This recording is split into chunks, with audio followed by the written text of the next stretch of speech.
Hallelujah, सबको जय मसीह की, प्रेज़ द लॉर्ड। मेरा नाम पौल तारिक खान है। फिर एक नई वीडियो में आपके सामने आया हूं और हमेशा की तरह वीडियो में वचन में जाने से पहले कुछ बातों को शेयर करना चाहूँगा। इस बात को ध्यान रखें मेरे प्रिय बहनों, और वो बात ये है कि इस बात को ध्यान रखना कि परमेश्वर अपने शब्दों में ही अपनी प्रतिज्ञाओं को प्रकट नहीं करता, पर परमेश्वर शब्दों के साथ अपने काम को करके अपनी प्रतिज्ञाओं को प्रकट करता है। इस बात को ध्यान रखें। इससे ही रिलेटेड एक वचन मैं आपके सामने रखना चाहूँगा और उससे पहले कहना चाहूँगा कि इस थंबल, इस टाइटल को देख के समझ गए होंगे किस टॉपिक, किस विषय के बारे में मैं बात कर रहा हूँ। और वो टॉपिक, वो विषय है मेरे प्रिय भाई बहनों, जो थंबल और टाइटल देख के आप समझ गए होंगे कि जो बाइबल के नीचे, तकिए के नीचे जो हम बाइबल रखते हैं, बाइबल रख के सोते हैं, उसका अर्थ क्या है।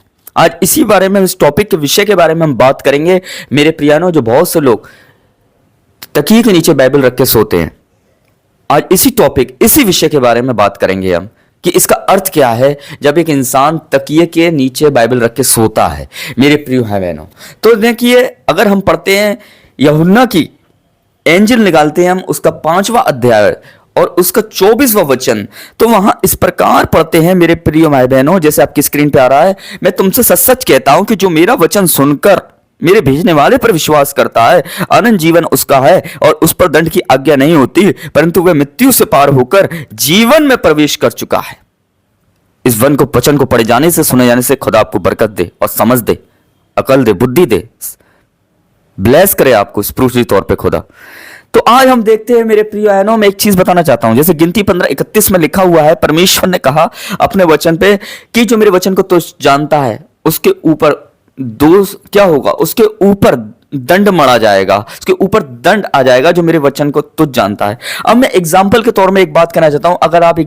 अगर आप दवाई ले आए हैं, मेडिसिन ले आए हैं आप, और दवाई लिया है जब आप अपने घर में मेरे प्रियजनों, अगर आपको बुखार है और आप दवाई लिया है डॉक्टर से, और उस दवाई को आप खाएंगे नहीं, तो आप ठीक नहीं हो पाएंगे। अगर उस दवाई को किसी कबर्ड में रख देंगे आप, या किसी जगह पर रख देंगे, या किसी कबर्ड में, या मेरे प्रिय भाई बहनों कहीं भी आप अलमारी में कहीं भी रख देंगे आप उस दवाई को, तो आप अच्छे नहीं हो पाएंगे।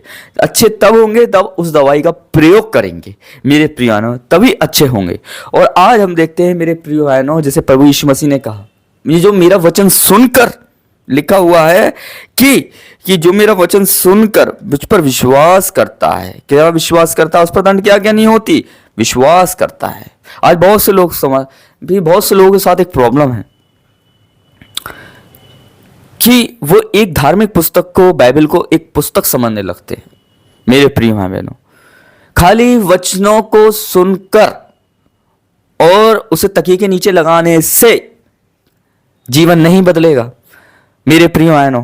खाली बाइबल को तकिए के नीचे रखकर जीवन नहीं बदलता, इस बात को ध्यान रखें। बाइबल को, वचन को मन में रखना पड़ता है।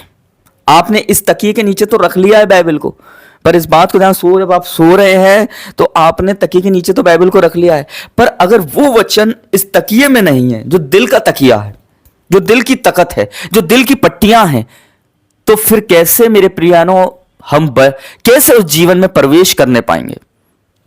आज वह खाली यही काफी नहीं है कि बाइबल को तकिए के नीचे रखकर सोया जाए, पर बाइबल को अपने हृदय की पट्टियों पर, हृदय के तकियों पर रखा जाए। यह हमारे लिए एक इंपॉर्टेंट और एक महत्वपूर्ण विषय है, इस बात को ध्यान रखें। आज बहुत से लोग समझते हैं, स्पिरिचुअल तौर पे वो अपने आप को आत्मिक समझने लगते हैं, और वो कहते हैं कि अगर हम बाइबल को तकिए के नीचे रखकर सोएंगे तो हमारे पे ये नहीं आएगा, हमारे पास भूत नहीं आएगा, हमारे पास जादू टोना नहीं आ पाएगा, हमारे पास कोई तंत्र मंत्र किसी का नहीं चल पाएगा। मैं मानता हूं ये एक अच्छा विश्वास है, पर मेरे प्रियानो, मैं ये भी कहना चाहता हूं कि खाली यही काफी नहीं है कि वचनों को तकिए के नीचे रखकर सोया जाए। वचनों को यहां पर रखकर जागा जाता है। सोने के टाइम सो रहे हैं, अच्छी बात है, पर अगर जागने के टाइम सो रहे हैं तो वो एक अच्छी बात नहीं है, इस बात को ध्यान रखें। यही काफी नहीं है कि सोते समय हम तकिए के नीचे बाइबल को रख के सोएं, पर यह है कि जब कोई इंसान अपने हृदय में बाइबल को रखता है, उस हृदय के तख्तों पर बाइबल को रखता है, हृदय की पट्टियों पर बाइबल को रखता है। यह हृदय एक तकिए के समान है, और इस पर अगर आप वचनों को रखकर मेरे प्रिय भाई बहनों चलते हैं, तो वो इंसान सो नहीं रहा है, वो इंसान जाग रहा है, वो इंसान जाग रहा है। यही काफ़ी नहीं है कि तकिए के नीचे बाइबल रखकर हम ऐसे कहें कि कोई हमारे पर भूत प्रेत नहीं आएगा। मेरे प्रियजनों, जादू टोना तंत्र मंत्र तब काम नहीं करते हैं, खिलाफत तब काम नहीं करती है।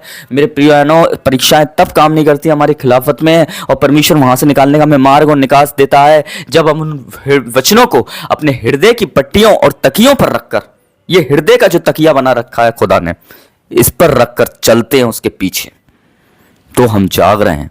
इस बात को ध्यान रखें। हालेलुया। तो इस बात को ध्यान रखें, इसलिए वो जीवन में प्रवेश कर चुका है। प्रभु कब आएगा ये मालूम नहीं चलेगा, और कब आ गया कब चला जाएगा। एक दिन प्रभु आएगा, और जब वो आएगा तो हमें मालूम भी नहीं चल पाएगा वो कब हमारी जिंदगी, वो कब इस दुनिया में आया और कब अपने लोगों को ले गया। पर जो लोग खाली बाइबल को तकिए के नीचे रख के नहीं सो रहे हैं, पर इस हृदय की तकिए पर रखकर उसके पीछे चल रहे हैं, उनको कब आकर उनको ले जाएगा प्रभु। हालेलुया। और उनको ले जाएगा, इस बात को ध्यान रखें। तो सबको जय मसीह की, प्रेज़ द लॉर्ड। प्रभु इस वचनों के द्वारा आपको आशीष दें। आमेन। अगर आप हमें इंस्टाग्राम फेसबुक पे फॉलो करना चाहते हैं तो हमारे डिस्क्रिप्शन बॉक्स में लिंक है, वहां जाके आप हमें इंस्टाग्राम और फेसबुक पे फॉलो कर सकते हैं मेरे प्रिय भाइयों। हालेलुया। सबको जय मसीह की, प्रेज़ द लॉर्ड। और मेरा दूसरा चैनल भी है, जीसस टीम नाम से है, जो पहला चैनल है, उस चैनल पे भी आप विजिट कर सकते हैं। उसका लिंक भी मैं डिस्क्रिप्शन बॉक्स में डाल दूंगा। जय मसीह की, प्रेज़ द लॉर्ड। प्रभु आपको आशीष दे। आमेन।